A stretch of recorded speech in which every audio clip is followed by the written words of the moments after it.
दोस्तों नमस्कार। आज हम चैप्टर 17 के आखिरी भाग पे डिस्कस करेंगे, जो कि हम पहले इसके दो भागों पे डिस्कस कर चुके हैं। पहले भाग में हमने एग्जाम्पल देखे थे कैसे झूठे प्रचार, फेक न्यूज, प्रोपेगेंडा अगर चलाए जाते हैं। दूसरे भाग में हमने देखा था कि सत्य और सत्ता, ट्रुथ और पावर के बीच में कैसा संबंध है, कैसे फिक्शन को गढ़ के, इन्वेंट करके, उनको प्रसारित करके और उसके ऊपर ट्रस्ट बिल्ड करके हम लोगों को एकजुट करते हैं और अपनी शक्ति को बढ़ाते हैं। तो ये सारी चीजें हमने देखी थी और ये भी लास्ट में आपको बताया गया था कि अगर आप ऐसे समाज का सपना देख रहे हैं जहाँ पे सत्य का बोलबाला हो और मिथक की उपेक्षा हो, तो आपको होमोसेपियन से ज्यादा उम्मीद नहीं करनी चाहिए। हम दुनिया को समझने की बजाय उसको कंट्रोल करने में ज्यादा एनर्जी और ज्यादा टाइम खर्च करते हैं। तो इस तरह की चीजें हमने पिछले भाग में देखी थी। अब आता है कि इसका क्या समाधान हो, है ना। ये जो ब्रेन वॉशिंग मशीन है, जो हमें लगातार झूठ परोसती रहती है, लगातार हमें एक अलग ही सत्य से दूर रखती है, हम इस ब्रेन वॉशिंग मशीन से कैसे बचें, है ना। पिछले भाग में हमने ये जो देखा था कि आपको होमोसेपियन से सत्य के बारे में ज्यादा उम्मीद नहीं रखनी चाहिए। तो इससे ये निष्कर्ष ना निकालें, ये गलत निष्कर्ष ना निकालें कि झूठी खबरें कोई ज्यादा बड़ी समस्या नहीं है ना। हमें ये निष्कर्ष भी नहीं निकालना चाहिए कि जो पॉलिटिशियन है, जो हमारे नेता हैं, और या फिर जो पुरोहित हैं, जो धर्मगुरु हैं, उनको झूठ बोलने की कोई आजादी मिल गई, खुली छूट मिल गई। ये निष्कर्ष भी नहीं निकालना चाहिए कि हर चीज झूठी है, सत्य है ही नहीं, और सत्य की खोज का हर एक एफर्ट, हर एक प्रयास विफल होने के लिए बाध्य है। हमें ये निष्कर्ष भी नहीं निकालना चाहिए कि ट्रू जर्नलिज्म नहीं होता, गंभीर पत्रकारिता नहीं होती, और फेक न्यूज और झूठे प्रचार ही होते हैं, और या फिर ट्रू जर्नलिज्म और फेक न्यूज में कोई ज्यादा फर्क नहीं है, दोनों बराबर हैं। तो हमें ये सारे गलत निष्कर्ष निकालने से बचना चाहिए। क्यों बचना चाहिए? क्योंकि जो भी फेक है, फिक्शन है ना, कहानी है, वो बेशक वो फिक्शन है, नॉन रियल है, लेकिन उन फिक्शन ने, उन स्टोरीज ने मानवों को अत्यधिक दुख और पीड़ा दी है। जैसे कम्युनिज्म एक फिक्शन था, है ना। उस फिक्शन ने स्टालिन के टाइम पे लोगों को अत्यधिक दुख, पेन और सफरिंग दी है ना। तो उस फिक्शन की वजह से जो पेन और सफरिंग मिली लोगों को, वो तो रियल है ना, वो रियल है, वो वास्तविक है। तो इसलिए हमें सत्य को जानने के लिए, उसको रियल क्या है उसे फिक्शन से अलग करने के लिए गंभीर प्रयास करने चाहिए। क्योंकि मानव का जो दुख है, जो पीड़ा है, जो उसे उस फिक्शन की वजह से, उस गल्प की वजह से, उस किस्से कहानी की वजह से मिला है, चाहे वो धर्मों में मिला हो, चाहे वो सरकारों से मिला हो, वो रियल है, वो पेन रियल है, वो सफरिंग रियल है। तो इसलिए हमें सत्य को जानने का प्रयास करना चाहिए, और रियल क्या है और फिक्शन क्या है, इन दोनों को अलग करने का प्रयास करना चाहिए। लेकिन ये प्रयास तभी कर पाएंगे जब हम इस फिक्शन या इस झूठ से बाहर आए कि या तो चीजें पवित्र होती है या फिर अपवित्र होती है, या फिर अच्छी होती है या बुरी होती है ना। इसे हमें ब्लैक एंड व्हाइट वाली जो सोच है कि या तो ब्लैक होगा या व्हाइट होगा, उससे बाहर आना पड़ेगा, जो अलग अलग धर्मों ने, अलग अलग पुरानी कहानियों ने हमें समझाया है कि या तो धर्म होगा या अधर्म होगा, या तो पवित्रता होगी या फिर शैतानी अपवित्रता होगी। हमें इस चीज से बाहर आना चाहिए। दुनिया बहुत ज्यादा जटिल है ना। ब्लैक एंड और व्हाइट नहीं होके बल्कि ग्रे एरिया भी होता है, दोनों का मिक्सचर भी होता है। जब हम इस चीज को समझने लगेंगे और इस झूठ से बाहर आएंगे कि दुनिया ब्लैक एंड व्हाइट है, तो हमें पता लगेगा कि कोई भी नेता हो दुनिया का, वो पूरा सच नहीं बोलेगा या फिर सिर्फ सच नहीं बोलेगा, है ना। लेकिन फिर भी दो नेता है, उन दो नेता में हम फर्क कर सकते हैं। जैसे यहाँ पे लेखक ने चर्चिल और स्टालिन का उदाहरण दिया। दोनों ही नेता सच्चाई को तरोड़ने मरोड़ने में विश्वास रखते थे और करते भी थे। दोनों ही झूठ का सहारा लेते थे, लेकिन दोनों में जमीन आसमान का अंतर था। स्टालिन ने जो झूठ का सहारा लिया, जो प्रोपेगेंडा चलाया, उसका उद्देश्य अपनी सत्ता को मजबूत करना था, जबकि चर्चिल का उद्देश्य तानाशाहियों से लड़ना था, हिटलर से लड़ना था, है ना, नाजीवाद और फांसीवाद से लड़ना था, लोकतंत्र की रक्षा करनी थी। बेशक दोनों ने झूठ बोले, दोनों ने सच को तरोड़ा और मरोड़ा, लेकिन फिर भी चर्चिल फार बेटर है स्टालिन से।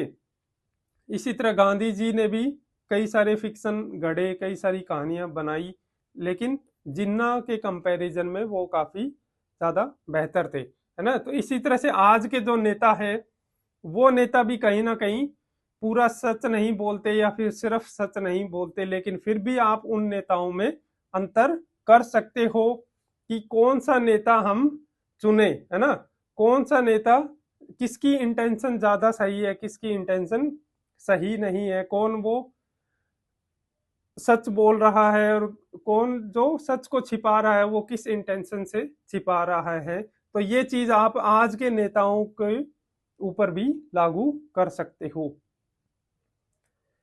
इसके अलावा हमें न्यूज़पेपर के बारे में भी यही विचार रखना चाहिए कि सभी न्यूज़पेपर पक्षपात और गलतियों से युक्त होते हैं, ये सच है ना। सभी न्यूज़पेपर, कोई वामपंथी होगा, कोई दक्षिणपंथी होगा, उसमें सभी में गलतियां भी होगी, लेकिन फिर भी हमें उन न्यूज़पेपरों में भी अंतर करना पड़ेगा कि कौन सा न्यूज़पेपर या तो सत्य को जानने की ईमानदार कोशिश कर रहा है और कौन सा न्यूज़पेपर सिर्फ ब्रेन वॉशिंग मशीन की तरह काम कर रहा है ना। एक न्यूज़पेपर है जो सच को जानने की ईमानदार कोशिश कर रहा है, बेशक वो पक्षपाती है ना, लेकिन वो सच को जानेगा, सच को जानने की ईमानदार कोशिश करेगा, लेकिन दूसरा सिर्फ और सिर्फ उसका 24 घंटे काम ही है कि वो आपको ब्रेन वॉश करे, एक झूठा प्रोपेगेंडा ही चलाए, उसको सच से कोई लेना देना है ही नहीं। तो आप इन दोनों तरह के न्यूज़पेपर में, है ना, टीवी मीडिया पे भी ये चीज लागू होती है,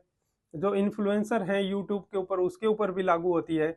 जैसे आज के कंटेक्स्ट में रवीश कुमार और अर्णब गोस्वामी, आप इनको किस कैटेगरी में रखते हैं, आप यहाँ पे किसको रखते हैं और यहाँ पे किसको रखते हैं, ये आपके विवेक पे है, आप इसमें अपने विवेक से रख सकते हैं ना। इस बुक में जैसे एग्जाम्पल दिया गया है 1930 के दशक में न्यूयॉर्क टाइम और एक परवादा, ये सोवियत का समाचार पत्र था और ये यूएसए का समाचार पत्र है। तो आप इन दोनों में अंतर कर सकते हो, है ना। तो हमारी जिम्मेदारी है कि हम अपने पूर्वाग्रहों को भी उजागर करने और हमारे जो सोर्स ऑफ इंफॉर्मेशन है उनको भी परखने में उद्यम लगाएं, है ना।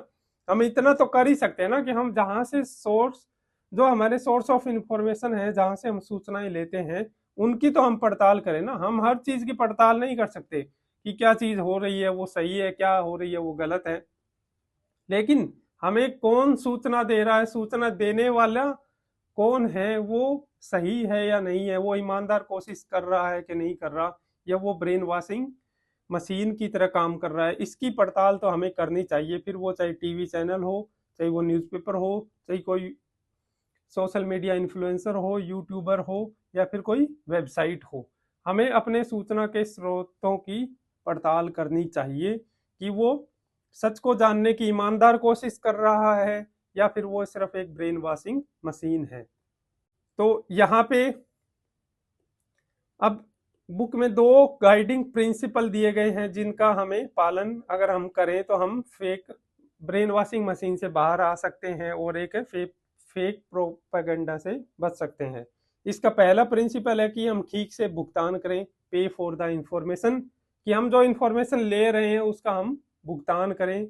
और दूसरा है वैज्ञानिक साहित्य पढ़ें। तो अगर पहले प्रिंसिपल पे आए, भुगतान करने वाले पे, तो वर्तमान में जो खबरों का जो मॉडल है, चाहे वो टीवी का हो चाहे वो न्यूज़पेपर का हो, वो आपको सनसनीखेज खबरें देगा, आपका ध्यान आकर्षित करेगा, आपके ध्यान को फिर विज्ञापन के बाजार में बेचेगा और बदले में आपको घटिया और दोयम दर्जे की सूचना देगा, है ना। जबकि और अपना ध्यान यहाँ पे हरारी बताते हैं कि जैसे अपना ध्यान मुफ्त में दे दिया हमने उसको सनसनीखेज के खबरों के बदले, और बदले में हमने घटिया दर्जे की सूचनाएं प्राप्त की, हमें हमारा ब्रेन वॉशिंग करने का उसको मौका दिया, ये एक तरह से पागलपन है ना। Given away your attention for free and getting poor quality information in return is a madness. तो हमें ये नहीं करना चाहिए। हम जो सूचना प्राप्त कर रहे हैं उस सूचना के स्रोत की पड़ताल करें, और अगर हमें लगता है कि वो ईमानदार कोशिश कर रहा है सत्य को जानने की, तो हमें उस सूचना के लिए भुगतान करना चाहिए, ना कि हमें हमारा ध्यान उसको दे देना चाहिए और वो हमारे ध्यान को फिर विज्ञापन बाजार में बेचे और बदले में हमें घटिया सूचनाएं दे। तो सही और विश्वसनीय सूचनाएं देने वाले को हमें पे करना चाहिए, सही मॉडल यही होगा। दूसरा था कि अगर कोई मुद्दा महत्वपूर्ण है, वैज्ञानिक है ना, कोई महत्वपूर्ण मुद्दा अगर आपको लग रहा है कि ये मुद्दा बहुत ही ज्यादा महत्वपूर्ण है, तो आप उससे जुड़ा वैज्ञानिक साहित्य पढ़ें। वैज्ञानिक साहित्य का मतलब किसी साइंटिस्ट द्वारा लिखा हुआ नहीं, बल्कि उस क्षेत्र के एक्सपर्ट के द्वारा। जैसे मान लो इतिहास के किसी मुद्दे को हाईलाइट किया जा रहा है, उसका राजनीतिक मुद्दा बनाया जा रहा है, तो आप किसी एक्सपर्ट के द्वारा लिखे गए लेख को पढ़ें, किसी बड़े कॉलेज के प्रोफेसर के द्वारा लिखे गए लेख या फिर उनके द्वारा रिव्यू किए गए लेख को पढ़ें। इससे आप उस मुद्दे की सही और अच्छी जानकारी प्राप्त कर पाएंगे। तो आपको ये चीज करनी चाहिए ना। यहाँ पे कह रहा है कि विज्ञान ने भी पहले गलतियां की है, विज्ञान की भी सीमाएं रही है और रहेगी, लेकिन फिर भी ये सदियों से हमारे ज्ञान का सबसे भरोसेमंद स्रोत रहा है ना। तो सबसे रिलायबल सोर्स है हमारी इंफॉर्मेशन का, हमारी नॉलेज का। तो हमें वैज्ञानिक साहित्य या फिर एक्सपर्ट और उस क्षेत्र के विशेषज्ञों के द्वारा लिखे गए लेख को पढ़ना चाहिए। ठीक, अब इसके अलावा और चीजें इसमें हरारी ने बताई है, जो कि जो विशेषज्ञ या शोध करता है उनका भी यहाँ पे दायित्व बताया गया है कि उनका क्या दायित्व है ना। तो जो किसी फील्ड का एक्सपर्ट है, जैसे मान लो कोई इतिहास का एक्सपर्ट है और कोई इतिहास के किसी मुद्दे पे, जैसे मान लो टीपू सुल्तान पे, महाराणा प्रताप पे, है ना, या फिर शिवाजी के ऊपर कोई बहस चल रही है, तो उस बहस में भागीदारी उस इतिहास के जानकार को करनी चाहिए और लोगों तक सच पहुंचाना चाहिए, क्योंकि उसकी विशेषज्ञता है, उसको सारे फैक्ट पता है, सारी चीजें पता है। तो उसे सार्वजनिक जीवन में उसके ऊपर बहस करने में से डरना नहीं चाहिए। तो खामोशी तटस्थता नहीं बल्कि यथास्थिति का समर्थन है ना। तो अगर वो खामोश है तो वो तटस्थ नहीं है, बल्कि वो उस चीज को सपोर्ट कर रहा है, उस फेक प्रोपेगेंडा का एक तरह से प्रमोट कर रहा है। तो जो विशेषज्ञ है, जिसके पास जानकारी है, उसे अपनी जानकारी को, उस सच को जनता तक पहुंचाना चाहिए, है ना। तो जो विशेषज्ञ है, शोध करता है, जो शोध कर रहा है, उसे अपने कार्य में एक संतुलन बनाना चाहिए।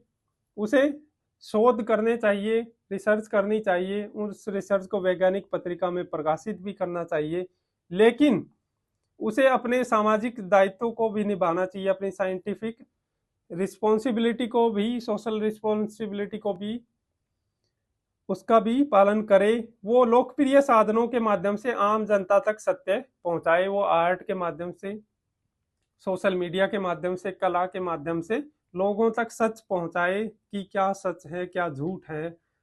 उसके लिए वो लोकप्रिय साधनों का प्रयोग करे, जैसे है ना, नाटक हो गया, या फिर टेलीविजन है, सोशल मीडिया है, यूट्यूब है ना, पॉडकास्ट है। इस तरह की चीजों का उपयोग करके आम जनता को रूबरू करवाए। तो कला है वो लोगों के वर्ल्ड व्यू को बनाने में, उनकी विश्व दृष्टि को गढ़ने में एक महत्वपूर्ण भूमिका निभाती है और निभाती रहेगी। तो इसलिए विज्ञान कथाएं लिखना, है ना, कोई जानकार है तो विज्ञान कथाएं, यानी कि आर्टिफिशियल इंटेलिजेंस क्या है, अगर आर्टिफिशियल इंटेलिजेंस का कोई एक्सपर्ट है तो वो सिंपल कहानी के फॉर्म में लोगों को उसके बारे में समझा सकता है, उसके क्या क्या दुष्परिणाम आने वाले हैं, क्या उसके लाभ होने वाले हैं, है ना। तो कला के माध्यम से, जैसे जलवायु परिवर्तन हो रहा है, तो कोई पर्यावरण का कोई विशेषज्ञ है तो वो कहानी के माध्यम से, नुक्कड़ नाटक के माध्यम से लोगों तक अपनी बात पहुंचा सकता है कि कैसे जलवायु परिवर्तन आ रहा है और उसके क्या क्या दुष्परिणाम होंगे, बायोटेक से क्या क्या चीजें बदलेगी। तो ये नाटक के माध्यम से, कविता के माध्यम से, कहानी के माध्यम से, पेंटिंग के माध्यम से लोगों को प्रभावी ढंग से समझा सकते हैं और उनके वर्ल्ड व्यू बदल सकते हैं। अगर लोगों के इस तरह से वर्ल्ड व्यू बदलेंगे, उनकी विश्व दृष्टि बदलेगी, तो ये मुद्दे फिर चुनावों में भी हावी होंगे, लोग उसी हिसाब से चुनावों में मतदान करेंगे, है ना। तो सरलता चरम परिष्करण है, ये यूपीएससी में आया था, कवि मान्य विधायक है। तो यहाँ पे इन निबंधों में ये थोड़ा थोड़ा एस्पेक्ट आप ले सकते हो। सरलता यानी कि आपने जटिल एआई आर्टिफिशियल इंटेलिजेंस का एक जटिल मुद्दे को आपने सरल तरीके से लोगों को समझाया, यही अल्टीमेट सोफिस्टिकेशन है एक तरह से ना। ठीक है, इसके अलावा जैसे यूपीएससी में एक निबंध हो रहा था, पक्षपात पूर्ण मीडिया भारतीय लोकतंत्र के लिए एक वास्तविक खतरा ना। तो यानी कि जो मीडिया पक्षपात पूर्ण है और जो ब्रेन वॉशिंग मशीन की तरह कार्य कर रहा है, वो लोकतंत्र के लिए एक वास्तविक खतरा है। ठीक है, यहाँ पे ये चीज भी आप उजागर कर सकते हो कि सभी न्यूज़पेपर पक्षपातपूर्ण रहेंगे कहीं ना कहीं, लेकिन हमें ये चीज भी देखनी है कि कौन सा न्यूज़पेपर सच को जानने की ईमानदार कोशिश कर रहा है और कौन सा सिर्फ ब्रेन वॉशिंग का ही काम कर रहा है। तो ये सारी चीजें हमें डिस्कस करनी थी। ये काफी इंपॉर्टेंट सॉल्यूशन थे जो आप यूज कर सकते हो। सत्य से रिलेटेड आपको बात करनी हो, है ना, सत्य और सत्ता के बीच का क्या संबंध है उस पर आप बात करनी हो, तो ये सारी चीजें आपको लिखनी चाहिए अपने निबंध में। आपका निबंध ज्यादा आर्ग्यूमेंटेटिव बनेगा, विश्लेषणात्मक बनेगा, आपकी समझ इस तरह से टॉपिक पे ज्यादा बेहतर होगी, आप अपने आप भी तर्क करने लगोगे। तो ये सारी चीजें थी जो अभी हमें इसमें डिस्कस करनी थी। इसकी पीडीएफ आपको टेलीग्राम चैनल पे मिल जाएगी, ये टेलीग्राम चैनल है। और इसके अलावा आप कोई डाउट है तो आप इस टेलीग्राम चैनल पे भी पूछ सकते हो। आप इस यूट्यूब चैनल को भी सब्सक्राइब कर सकते हो। तो थैंक यू वेरी मच।